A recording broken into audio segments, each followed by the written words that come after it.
প্রতিপক্ষ বাহিনীতে সৈন্য সংখ্যা প্রায় ১.৫ লাখ আর মুসলিম বাহিনীতে মাত্র ৩২,০০০। এই ৩২,০০০ যোদ্ধা নিয়েই ৫ গুণ প্রতিপক্ষের বিরুদ্ধে মরণপণ যুদ্ধে অবতীর্ণ মুসলিম ফৌজ।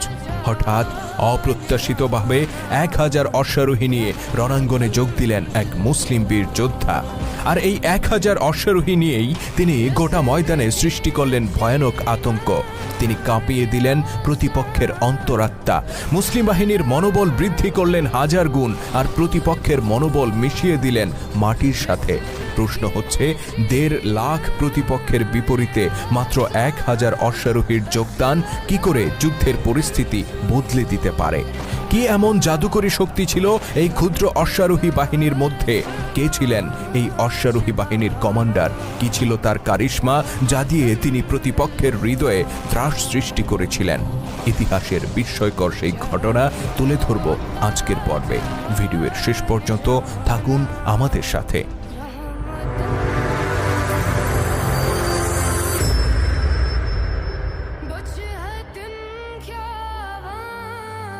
আমরা শুরুতেই বলেছি, প্রতিপক্ষ বাহিনীতে সৈন্য সংখ্যা ছিল প্রায় ১.৫ লাখ, আরও নির্দিষ্ট করে বলতে গেলে ১,৬০,০০০।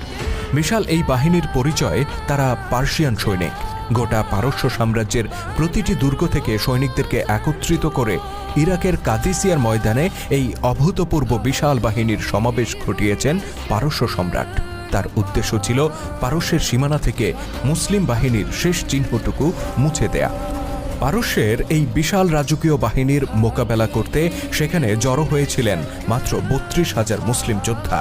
সংখ্যায় এত অল্প হয়েও যুদ্ধের প্রথম দিনে তারা অসীম সাহস বুকে নিয়ে রণাঙ্গনে অবতীর্ণ হন আর ৫০০ মর্দে মুজাহিদের প্রাণের বিনিময়ে প্রতিহত করেন বিশাল শত্রু বাহিনীর প্রথম দিনের আক্রমণ। অতঃপর দ্বিতীয় দিনে তারা যথারীতি যুদ্ধের সাজে সজ্জিত হয়ে রণাঙ্গনে উপস্থিত হন। বিপরীতে দাঁড়িয়েছিল সেই ১.৫ লাখ প্রতিপক্ষ যোদ্ধা। সমুদ্রের উত্তাল ঢেউয়ের মতো তারা যে কোনো সময় আশ্রে পড়বে মুসলিম বাহিনীর উপর। টান টান উত্তেজনা, শাহাদাতের তীব্র আকাঙ্ক্ষা আর যে কোনো মূল্যে প্রতিপক্ষকে প্রতিহত করার প্রতিজ্ঞা নিয়ে মুসলিম যোদ্ধারা অপেক্ষা করতে থাকেন। কাদিসিয়ার ময়দানে এই যখন পরিস্থিতি, ঠিক তখন রণাঙ্গন থেকে কয়েক মাইল দক্ষিণে একদল মুসলিম অশ্বারোহী আবির্ভূত হয়। ক্ষুদ্র বাহিনীটি ছুটে চলে যুদ্ধের ময়দান অভিমুখে। সংখ্যায় তারা ছিল মাত্র ১,০০০। সুদূর সিরিয়া থেকে শত শত মাইল পথ পাড়ি দিয়ে তারা কাদিসিয়ার ময়দানে যোগ দিতে এসেছেন। উদ্দেশ্য ছিল মুসলিম বাহিনীর শক্তি বৃদ্ধি করা। কিন্তু মাত্র ১,০০০ অশ্বারোহীর যোগদান মুসলিম বাহিনীকে কতটাই বা শক্তিশালী করতে পারে, আর বিশাল প্রতিপক্ষের বিরুদ্ধে তারা কতটাই বা ভূমিকা রাখতে পারে? সমুদ্রের বুকে এক ফোঁটা পানি ঢেলে দিলে তা সমুদ্রের উচ্চতাকে কতটুকুই বা বৃদ্ধি করতে পারে? অশ্বারোহী বাহিনীর সদস্যদের মনে যখন এরকম হাজারটা প্রশ্ন ঘুরপাক খাচ্ছে, তখন হঠাৎ করে তাদের কমান্ডার নির্দেশ দিলেন, এখানেই থেমে যাও। যুদ্ধের ময়দান থেকে কয়েক মাইল দূরে থেমে গেল অশ্বারোহী বাহিনী। অতঃপর তাদেরকে কাছে ডেকে কমান্ডার বললেন, হে আমার সাহসী যোদ্ধারা, আমরা কাদিসিয়ার ময়দানে এমনভাবে প্রবেশ করব যেন পারস্যের সেনাপতি রুস্তমের কলিজায় কাঁপন ধরে যায়, যেন তার সৈনিকদের মনোবল ভেঙে খান খান হয়ে যায়, আর মুসলিম ভাইয়েরা যেন শতগুণে উজ্জীবিত হয়ে ওঠে। তার সহযোদ্ধারা বিস্ময় ভরা কণ্ঠে বললেন, ওহে কমান্ডার, আমরা মাত্র ১,০০০ আর শত্রুরা লক্ষ লক্ষ। আমরা কি করে তাদের মধ্যে এতটা প্রভাব সৃষ্টি করতে পারি? কমান্ডার বললেন, তারা জানবে আমরা ১,০০০ নই, বরং আমরা অগণিত। অধিকতর বিস্ময়ের সাথে তার সাথীরা বললেন, এটা কি করে সম্ভব? ১,০০০ যোদ্ধা কি করে অগণিত হয়ে উঠতে পারে? কমান্ডার বললেন, আমি জানি কি করে ১,০০০ যোদ্ধাকে অগণিত যোদ্ধা হিসেবে শত্রুর সামনে তুলে ধরতে হয়।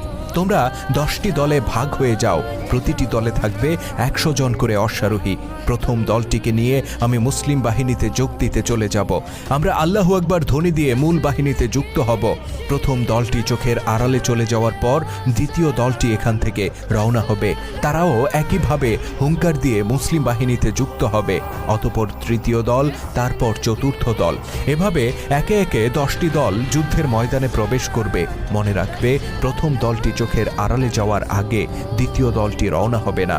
আরও মনে রাখবে, প্রথম দলটি যাত্রাপথে যে ধুলি উড়িয়ে যাবে সেই ধুলি মাটিতে মিশে যাওয়ার আগেই দ্বিতীয় দলটি রওনা হবে। তোমাদের ঘোড়ার পদাঘাতে উৎক্ষিপ্ত ধুলিতে ময়দান ঢেকে যাবে, আর এভাবেই আমরা শত্রুর হৃদয় অন্ধকারে ঢেকে দেব। অতঃপর প্রথম দলটি নিয়ে রওনা হয়ে যান অশ্বারোহী দলের কমান্ডার।